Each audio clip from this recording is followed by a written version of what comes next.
Bonsoir, et bienvenue sur Légende pour les somnambules. Ce soir, laissez les feuilles de la forêt s'ouvrir doucement.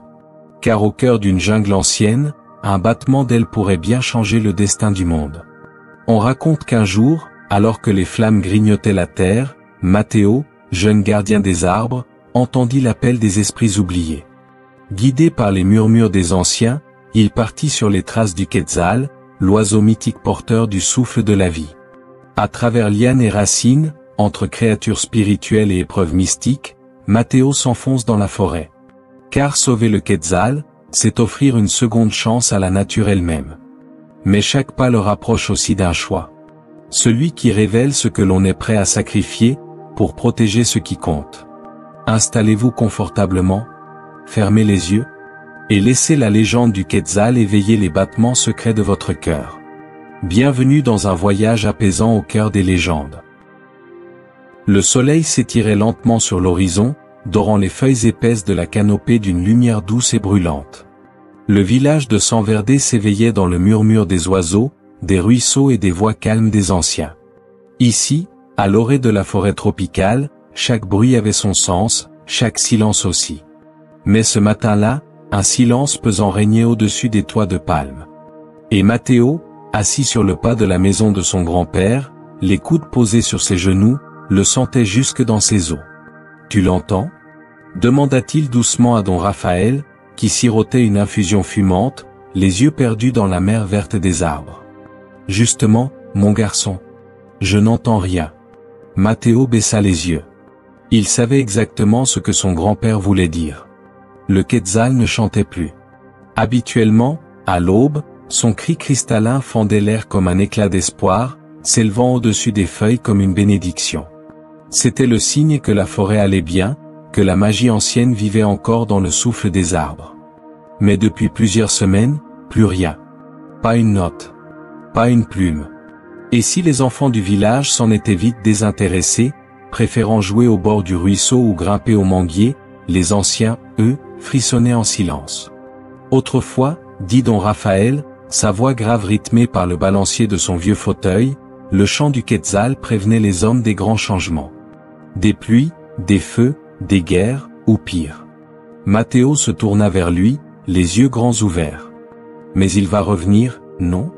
Il est peut-être parti chercher un nouvel endroit? Le Quetzal ne fuit pas, Matteo. Il veille.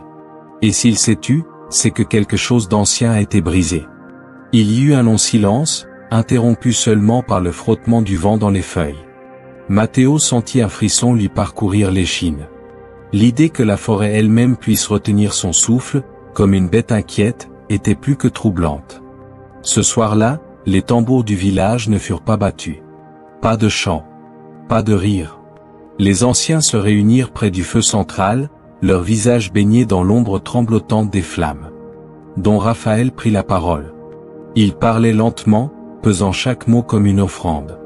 Le Quetzal ne nous a pas abandonnés. C'est nous qui avons peut-être cessé d'écouter. La forêt souffre. Les esprits s'endorment. Et si nous n'agissons pas, c'est toute la vie qui se fanera. Dans un coin, dissimulé dans l'ombre, Matteo écoutait. Et dans son cœur d'adolescent épris d'histoire et de mystère, une graine venait de germer. Une envie brûlante. Comprendre. Chercher. Trouver. Car s'il existait encore un souffle du Quetzal quelque part dans les profondeurs de la jungle, il serait celui qui le retrouverait. Et la légende pourrait recommencer. La nuit était tombée sur Sanverde, enveloppant le village dans une couverture d'encre bleue, parsemée d'étoiles. À la lisière de la jungle, les anciens allumaient les feux sacrés, traçant dans la terre des cercles et des spirales avec de la cendre, des pétales rouges et des éclats de quartz. C'était le soir de la veillée des racines, un rituel ancestral célébrant l'esprit vivant de la forêt. Les tambours battaient lentement, comme un cœur géant résonnant dans les entrailles de la jungle. Le parfum du copal brûlé s'élevait en volutes épaisses, et les chants des femmes du village flottaient dans l'air, anciens et puissants, comme s'ils rappelaient quelque chose d'oublié au feuillage. Matteo, vêtu d'un simple poncho tissé par sa grand-mère, observait en silence, assis en tailleur près de don Raphaël. Il n'avait jamais assisté à un rituel aussi solennel. Ce soir, tout semblait différent. Même les grenouilles avaient cessé de chanter. Écoute la forêt, murmura don Raphaël. Elle va nous parler? Soudain, une brise venue du plus profond de la jungle fit vaciller les flammes. Les tambours s'arrêtèrent, les voix se turent. Tous les regards se tournèrent vers le ciel, d'où descendait lentement, comme portée par un souffle invisible, une plume noire. Elle tourbillonna entre les flammes, puis se posa doucement dans le cercle de cendres, au centre du symbole sacré. Un frisson parcourut les anciens.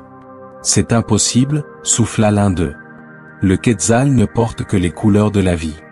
Don Raphaël s'avança, courbé mais digne, et se pencha pour ramasser la plume. Lorsqu'il la tint dans sa main, il ferma les yeux, comme pour écouter un murmure venu d'ailleurs. Puis il parla, sa voix tremblante mais ferme. Une plume noire? Le Quetzal pleure. L'équilibre est rompu. Quelque chose, là-bas, au cœur de la forêt, a été souillé. Le lien sacré est en train de se briser. Matteo sentit une chaleur étrange dans sa poitrine, un mélange d'angoisse et d'appel irrésistible. Il fixait la plume noire, et dans sa tête résonnait un écho, comme un battement d'aile lointain. Cette nuit-là, il ne dormit pas. À la lumière d'une vieille lampe à huile, il fouilla les étagères poussiéreuses du grenier de don Raphaël. Il y trouva de vieux carnets reliés de cuir, des croquis d'oiseaux majestueux, des récits à moitié effacés sur les origines du Quetzal, sur sa naissance dans le souffle des dieux du vent et des arbres. Une légende revenait souvent, le Quetzal est né du sacrifice d'un ancien esprit, pour veiller sur le souffle de la terre. Tant qu'il volerait librement, la vie coulerait dans les veines de la forêt.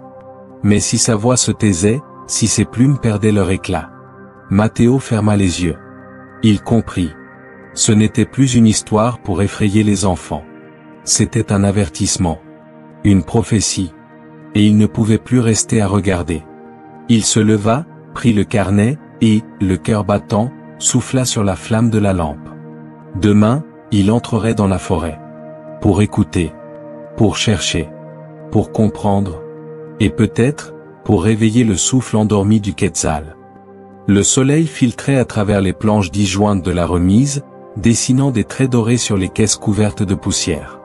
Matteo, le souffle court et les mains salies par les années de silence, souleva un vieux coffre en bois sculpté. C'était l'un des rares objets que sa mère avait gardé de son père, disparu dans la jungle quand Matteo n'était qu'un enfant. « Tu ne devrais pas fouiller là-dedans sans permission », dit une voix derrière lui. Matteo sursauta. C'était Nina, la fille du guérisseur. Curieuse et malicieuse, elle avait l'habitude d'apparaître là où on ne l'attendait pas, toujours avec une liane ou une feuille rare à la main, un carnet coincé sous le bras. Elle savait tout des plantes, des traditions, et surtout des légendes. C'est pour la plume noire, répondit Matteo. Je crois que mon père cherchait aussi le Quetzal. Elle haussa un sourcil et s'approcha, essuyant du revers de sa manche la poussière du coffre.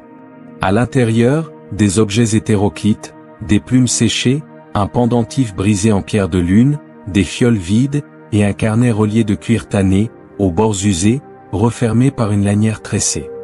Matteo le prit, l'ouvrit délicatement. Les pages étaient couvertes d'une écriture fine, nerveuse. Des dessins de racines, de totems, de symboles mayas. Et au centre, glissée entre deux feuillets, une carte de la jungle, tracée à la main, parsemée de cercles rouges et d'annotations illisibles. Mais ce fut une page déchirée, griffonnée au fusain, qui fit frissonner Matteo. Lorsque la forêt perdra sa voix, le dernier souffle du Quetzal s'élèvera des ruines englouties. 3 signes y guideront l'élu, l'arbre aux 1000 larmes, le jaguar d'ombre, et le miroir du ciel. Le dernier souffle du Quetzal, murmura Nina, fascinée. C'est une prophétie. Matteo referma le carnet avec soin. Il sentait une chaleur vibrer sous ses côtes. Ce n'était pas seulement une quête. C'était un héritage. Je pars demain à l'aube, dit-il en fixant la carte. Je veux voir ces ruines, et comprendre ce que mon père cherchait. Nina posa les mains sur ses hanches, un sourire en coin. Tu ne crois tout de même pas que je vais te laisser aller seul dans la jungle? Matteo leva les yeux vers elle, surpris. Je connais les plantes, les pièges du sol, les animaux qui ne veulent pas être dérangés. Et surtout, ajouta-t-elle en désignant la prophétie, j'adore les énigmes. Ils passèrent la nuit à recopier les détails de la carte, à marquer les repères naturels, la cascade du singe blanc, le rocher au serpent, l'arbre creux où nichent les papillons de feu. Peu à peu, une route invisible se dessinait. La jungle les attendait. Un mystère plus ancien que les mots. Et peut-être, au bout du chemin, le dernier chant du Quetzal.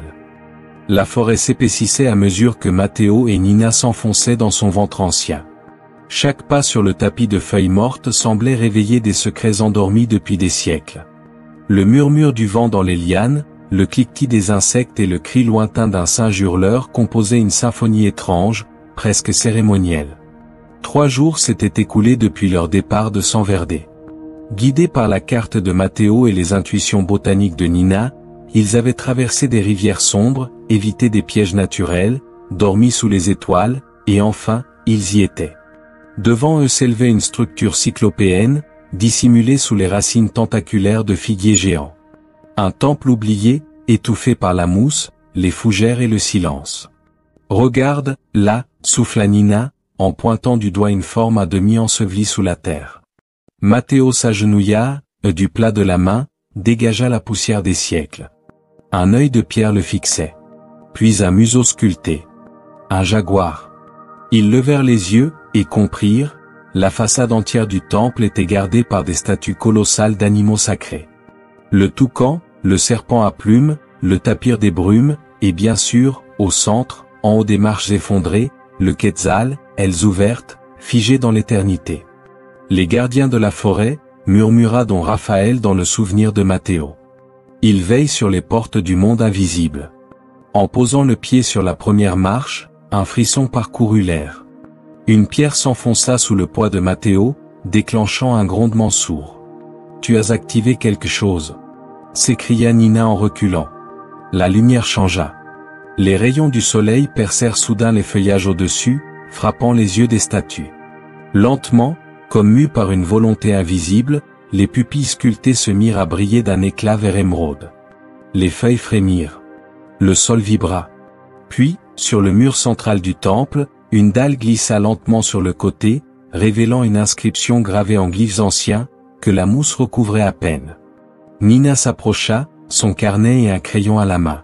« C'est un message, une mise en garde, je crois. »« Attends, laisse-moi traduire. » Elle fronça les sourcils, déchiffrant ligne après ligne.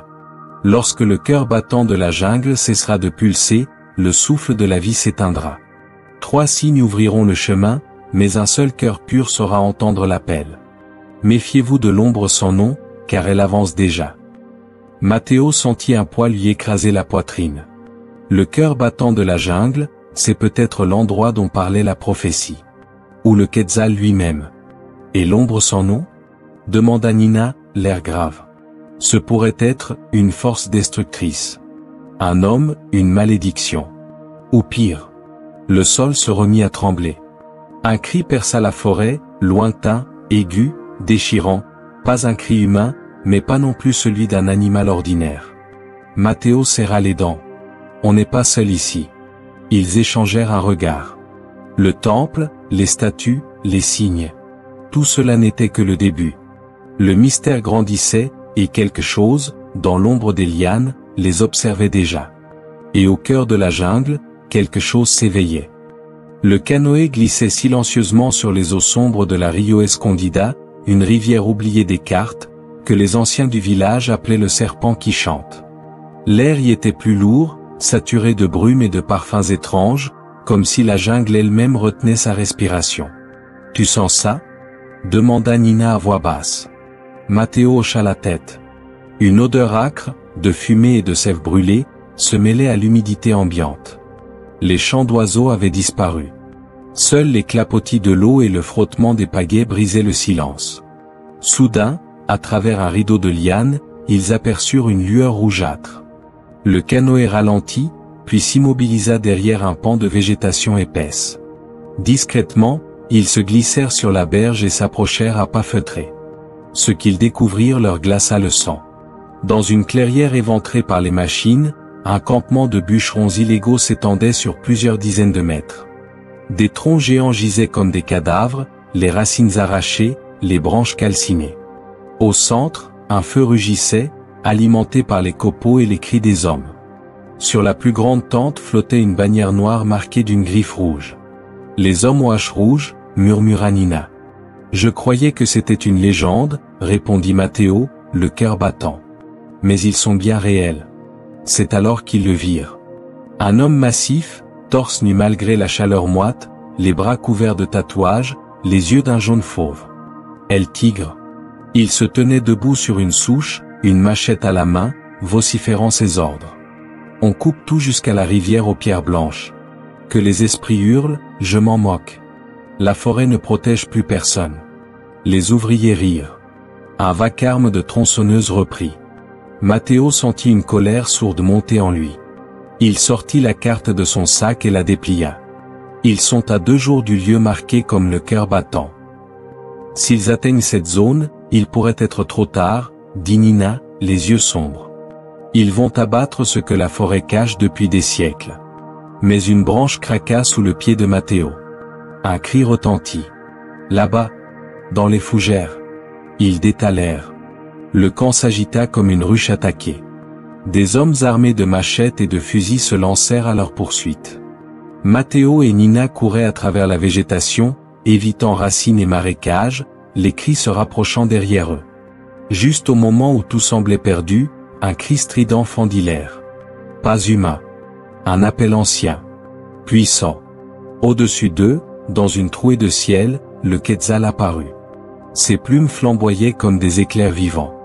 Il décrivit un cercle au-dessus d'eux, puis fila à travers les arbres, guidant leur fuite. Ils suivirent l'oiseau, les sens en alerte. Un passage étroit dans la roche. Une chute de fougères. Une racine creuse. Et enfin, le silence. Ils étaient sains et saufs. Matteo s'effondra contre un arbre, le souffle court, tandis que Nina se laissait tomber à genoux, haletante. « Il nous a sauvés » murmura-t-elle. Le Quetzal. Il veille toujours. Matteo regarda la jungle autour de lui. Tout semblait plus sombre. Plus fragile. Le danger n'était plus une menace lointaine. Il avait un nom. Un visage. Une hache. Et la forêt commençait à mourir. La forêt semblait s'être refermée derrière eux, comme si elle les avait engloutis. Depuis leur fuite du campement d'El Tigre, Matteo et Nina marchaient sans direction précise, suivant un chemin tracé non pas par l'homme, mais par la volonté même de la jungle. Ils ne parlaient presque plus. Chaque bruit, chaque frémissement de feuilles, chaque battement d'ailes était un guide. Un cap invisible. Des singes hurleurs les suivaient d'arbre en arbre, silencieux. Des papillons bleus tourbillonnaient autour de Nina, comme pour la protéger. Et parfois, un tamarin doré surgissait d'un buisson, avançait de quelques pas, les regardait, puis repartait, les invitant à continuer. « Il nous mène quelque part » souffla Nina. « Tu le sens » Matteo hocha la tête. Plus il s'enfonçait, plus l'air devenait dense, presque sacré. Et soudain, la forêt s'ouvrit. Ils émergèrent dans une clairière immense, baignée d'une lumière surnaturelle. Et là, au centre, s'élevait l'arbre-monde. Un fromager gigantesque, aux racines longues comme des serpents de pierre, s'élevait vers le ciel avec une majesté presque divine. Ses branches touchaient les nuages, et ses feuilles bruissaient d'une langue que seuls les esprits pouvaient comprendre. « C'est vivant » murmura Matteo. « Pas comme les autres arbres. On dirait qu'ils respirent. » Ils s'approchèrent, mains tendues, respectueux, tremblants. Soudain, une brume épaisse jaillit du sol, tourbillonnant autour du tronc. Et dans ce brouillard argenté, une forme prit corps. Un jaguar spectral, aussi grand qu'un cheval, émergea lentement de la lumière. Son pelage scintillait d'étoiles, ses yeux étaient 2 lunes pleines. Nina recula d'un pas, mais Matteo resta figé, le regard fixé sur la créature. Il n'avait pas peur. Il sentait un lien. Le jaguar les observa longuement, puis parla, sans bouger les lèvres. Sa voix résonna dans leurs esprits, profonde comme le tonnerre et douce comme une pluie d'été. Enfants de l'équilibre, vous avez trouvé le cœur de la jungle. L'endroit où le souffle des anciens dort encore. Le sol vibra sous leurs pieds. L'arbre sembla frémir à l'évocation des mots. Le Quetzal, murmura Matteo. Où est-il ? Pourquoi son chant s'est-il tu ? Le jaguar baissa la tête. Il se meurt. Le silence tomba. Même les feuilles s'immobilisèrent. Chaque arbre arraché, chaque racine souillée affaiblit sa lumière. Il est lié à cette terre par un fil invisible. Le territoire sacré est blessé. Bientôt, il ne pourra plus voler. Et quand son dernier souffle s'éteindra, la forêt ne respirera plus. Mais, il y a un moyen de le sauver? Demanda Nina, les larmes aux yeux. Le jaguar s'approcha d'elle. Une brume douce l'enveloppa. Peut-être. 3 signes. 3 offrandes. 3 portes. L'arbre aux 1000 larmes. Le jaguar d'ombre. Le miroir du ciel. Trouvez-les. Offrez-les. Et peut-être, la forêt se souviendra. Puis, dans un rugissement étouffé par le vent, le jaguar se dissipa, retournant à la brume. Le silence reprit sa place. Matteo posa une main sur l'écorce du fromager. Il sentait son propre cœur battre au rythme lent et profond de l'arbre-monde. On ne peut pas échouer, dit-il, le regard levé vers les cimes. Pas maintenant. Nina acquiesça. Ensemble, ils se retournèrent. Le chemin était encore long, les dangers multiples. Mais désormais, ils n'étaient plus seulement 2 voyageurs perdus dans la jungle. Ils étaient porteurs d'un souffle. Et la forêt, les avait choisis. Le souffle de l'arbre-monde résonnait encore dans leur cœur quand Matteo et Nina reprirent la route. 3 offrandes. 3 clés pour raviver le souffle du Quetzal. Et peut-être, sauver la jungle entière d'un silence éternel. Le temps n'était plus un allié. Le ciel s'assombrissait plus vite, les arbres semblaient murmurer des avertissements. El Tigre avançait, et la forêt saignait. Mais la légende leur avait tracé un chemin. Et ce chemin commençait par la larme du colibri. La première épreuve, le jardin suspendu. Ils atteignirent une vallée escarpée, cachée dans les hauteurs d'une montagne recouverte de brume. Là, une cascade tombait du ciel en 1000 éclats, nourrissant un jardin aérien suspendu sur des lianes, où des colibris aux plumes d'améthyste dansaient entre les fleurs enchantées. C'est ici, souffla Nina, le regard émerveillé. On raconte que seul un cœur sincère peut faire pleurer un colibri. Matteo s'agenouilla près d'un petit bassin formé au pied de la cascade. Il ferma les yeux, posa une main sur sa poitrine, et murmura ses pensées. Son amour pour la forêt, la douleur de l'avoir détruite, la mémoire de son père disparu dans ces bois. Le temps sembla suspendu. Un colibri s'approcha. Il se posa sur son épaule, minuscule et vibrant. Une larme, pure et brillante, glissa de son œil et tomba dans l'eau. La première offrande était née. La deuxième épreuve, le fruit d'or. La seconde étape les mena au plus profond d'un marécage oublié, où l'air était si dense qu'il semblait palpable. Là se trouvait l'arbre d'éternité, aux feuilles d'ambre et aux racines noyées dans des eaux sombres. Son fruit d'or ne poussait qu'au sommet, et ne se laissait cueillir que par celui ou celle qui acceptait sa propre peur. Matteo voulut grimper, mais l'arbre repoussa ses mains. Nina s'en approcha alors, le regard plongé dans l'eau, où elle vit son reflet, mais aussi ses doutes, ses blessures, les ombres de son passé. Elle inspira profondément. Accepta sa vulnérabilité. L'arbre s'inclina. Elle tendit la main. Le fruit d'or se détacha, chaud et vibrant, comme s'il contenait une flamme vivante. La deuxième offrande était entre leurs mains. La troisième épreuve, la perle de rosée lunaire. La dernière offrande ne pouvait être obtenue qu'une seule nuit par an, à l'instant exact où la lune pleine touchait l'eau du lac caché. Là, sur les feuilles d'un nénuphar géant, se formait une perle de rosée lunaire, pure et éphémère. Mais le lac était gardé. Une silhouette sombre les attendait sur la rive. Le jaguar d'ombre. Son pelage était fait de nuit, ses yeux brillaient d'un feu glacé. Il ne laisserait passer que celui ou celle capable d'offrir un souvenir précieux en échange. Matteo s'avança, tremblant. Il ferma les yeux et sortit de sa poche une photo pliée, usée par les années. Son père, souriant, tenant Matteo enfant dans ses bras. Il la déposa au sol, sous les yeux du jaguar. La créature inclina la tête, puis s'effaça, comme une brume avalée par le vent. À minuit, la perle apparut. La troisième offrande était à eux. Essoufflés, les vêtements déchirés, les âmes changées, Matteo et Nina descendirent la montagne avec les 3 trésors de la jungle. mais ils savaient que leur quête n'était pas encore terminée. Il leur fallait maintenant rejoindre le cœur du territoire sacré, avant que le dernier souffle du Quetzal ne disparaisse à jamais. La nuit était tombée, mais elle n'apportait aucun repos. Au loin, les hurlements de la forêt déchirée résonnaient jusque dans les entrailles de la terre. Les arbres pleuraient, les animaux fuyaient. Le feu avançait comme une bête affamée, dévorant les racines anciennes, les nids oubliés, les souvenirs gravés dans l'écorce. El Tigre marchait en tête de ses hommes, une torche à la main, le regard fou de conquête. Sa hache brillait dans l'ombre, et derrière lui, les machines rugissaient. Il approchait du cœur du territoire sacré. De l'arbre-monde. Mais dans la pénombre, deux silhouettes émergeaient du feuillage, guidées par une lumière douce. Matteo et Nina, les visages noircis par la suie, mais les mains serrées autour des trois offrandes sacrées. Ils avaient couru, chuté, saigné, mais ils étaient là. Et la forêt le sentait. Autour d'eux, les flammes semblaient ralentir, hésiter. Comme si quelque chose d'ancien se réveillait.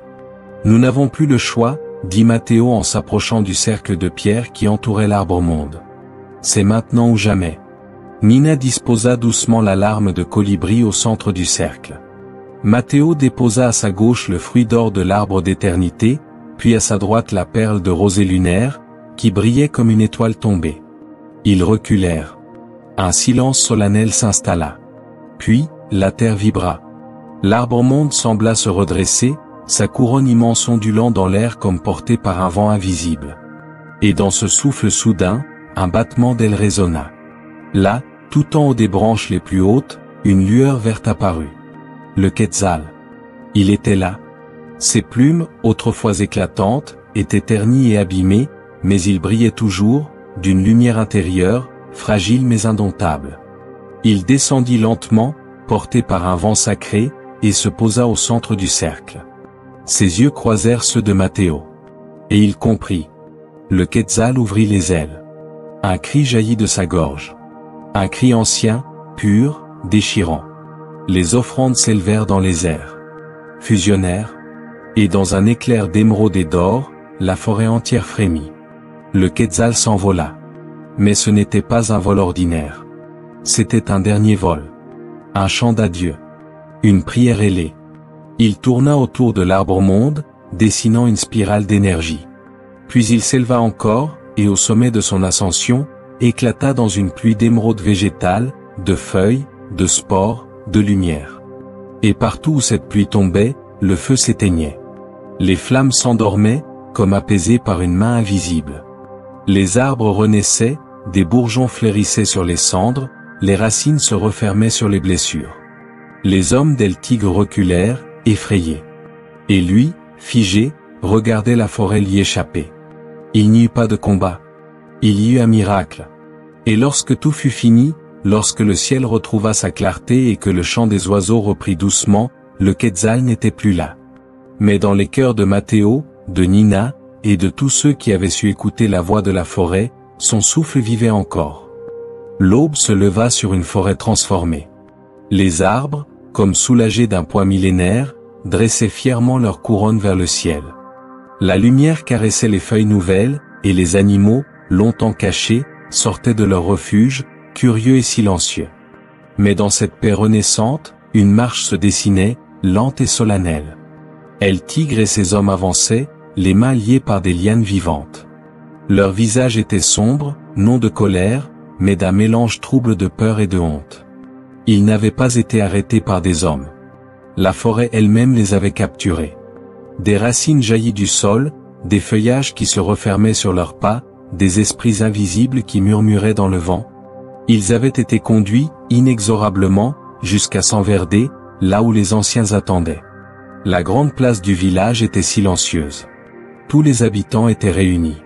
Au centre, Don Raphaël, drapé dans son poncho cérémoniel aux couleurs de la forêt, tenait dans ses mains un bâton sculpté surmonté d'une plume verte, la marque du gardien. À ses côtés se tenaient Nina et Matteo, couverts de boue et de cendres, mais les yeux clairs, droits, porteurs de vérité. Aujourd'hui, la forêt a parlé, déclara Don Raphaël, sa voix profonde résonnant dans le silence. Elle a pardonné à ceux qui la respectent.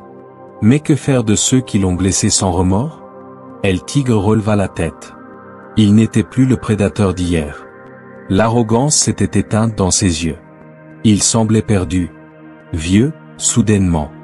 Je croyais que la forêt était à prendre, murmura-t-il. Je n'ai jamais compris qu'elle était vivante.